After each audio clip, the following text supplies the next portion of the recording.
निर्जला एकादशी का व्रत ज्येष्ठ मास के शुक्ल पक्ष की एकादशी तिथि को रखा जाता है।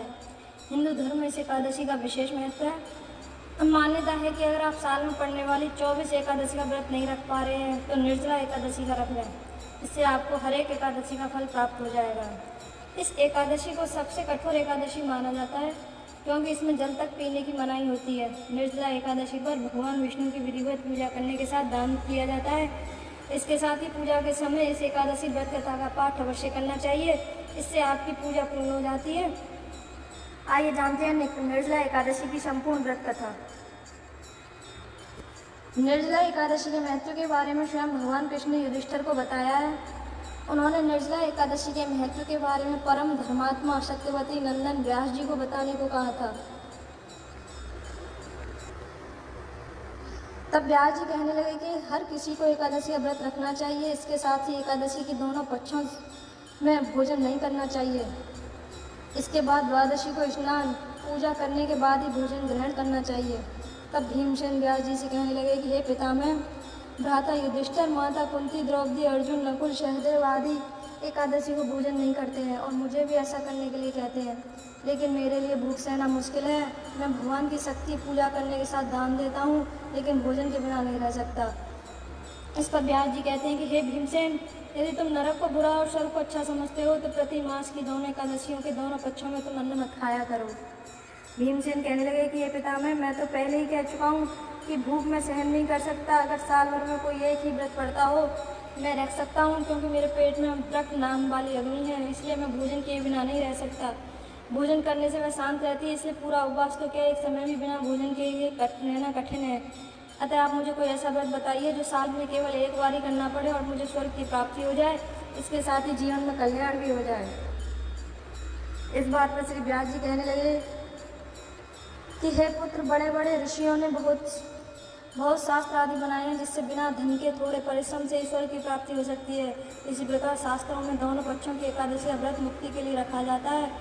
व्यास जी के वचन सुनकर भीमसेन नरक में जाने के नाम से भयभीत हो गए और काँप कर कहने लगे कि अब क्या करूं? मास में 2 व्रत तो मैं नहीं कर सकता, हाँ वर्ष में 1 व्रत करने का प्रयत्न अवश्य कर सकता हूँ। अतः वर्ष में 1 दिन व्रत करने से यदि मेरी मुक्ति हो जाए तो ऐसा कोई व्रत बताइए। यह सुनकर व्यास जी कहने लगे कि वृषभ और मिथुन की संक्रांति के बीच ज्येष्ठ मास के शुक्ल पक्ष की जो एकादशी आती है उसका नाम निर्जला है। तुम उस एकादशी का व्रत करो। इस एकादशी के व्रत में स्नान और आचमन के सिवा जल वर्जित है। आचमन में 6 मास से अधिक जल नहीं होना चाहिए। 6 मास से अधिक जल नहीं होना चाहिए, अन्यथा वह मद्यपान के सदृश हो जाता है। इस दिन भोजन नहीं करना चाहिए क्योंकि भोजन करने से व्रत नष्ट हो जाता है। यदि एकादशी को सूर्योदय से लेकर द्वादशी के सूर्योदय तक जल ग्रहण न करे तो उसे सारी एकादशियों के व्रत का फल प्राप्त होता है। द्वादशी को सूर्योदय से पहले उठकर स्नान आदि करके ब्राह्मणों का दान आदि देना चाहिए। इसके पश्चात भूखे और सतपात ब्राह्मण को भोजन कराकर फिर आप भोजन कर लेना चाहिए। इसका फल पूरे 1 वर्ष की संपूर्ण एकादशियों के बराबर होता है। व्यास जी कहने लगे कि हे भीमसेन, यह मुझको स्वयं भगवान ने बताया है। इस एकादशी का पुण्य समस्त तीर्थों और दानों से अधिक है। केवल एक दिन मनुष्य निर्जला रहने से पापों से मुक्त हो जाता है। जो मनुष्य निर्जला एकादशी का व्रत करते हैं उनकी मृत्यु के समय यमदूत आकर नहीं घेरते, बल्कि भगवान के पार्षद उसे पुष्पक विमान में बिठाकर स्वर्ग को ले जाते हैं। अतः संसार में सबसे श्रेष्ठ निर्जला एकादशी का व्रत है, इसलिए यत्न के साथ इस व्रत को करना चाहिए। उस दिन ओम नमो भगवते वासुदेवाय मंत्र का उच्चारण करना चाहिए और गौदान करना चाहिए। इस प्रकार व्यास जी के आज्ञा अनुसार भीमसेन ने इस व्रत को किया, इसलिए इस एकादशी को भीमसेनी या पांडव एकादशी भी कहते हैं। निर्जला व्रत करने से पूर्व भगवान से प्रार्थना करें कि हे भगवान, आज मैं निर्जला व्रत करता हूँ, दूसरे दिन भोजन करूँगा, मैं इस व्रत को श्रद्धापूर्वक करूँगा, अतः आपकी कृपा से मेरे सब पाप नष्ट हो जाएं। इस दिन जल से भरा हुआ एक घड़ा वस्त्र से ढककर स्वर्ण सहित दान करना चाहिए। जो मनुष्य इस व्रत को करते हैं उनको करोड़ फल सोने के दान का फल मिलता है, और जो इस दिन यज्ञ आदि करते हैं उनका फल तो वर्णन ही नहीं किया जा सकता। इस एकादशी के व्रत से मनुष्य विष्णु लोक को प्राप्त होता है।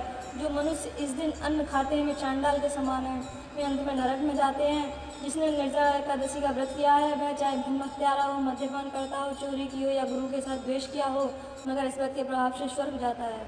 हे कुंती पुत्र, जो पुरुष या स्त्री श्रद्धापूर्वक इस व्रत को करते हैं उन्हें अग्रलिखित कर्म करने चाहिए।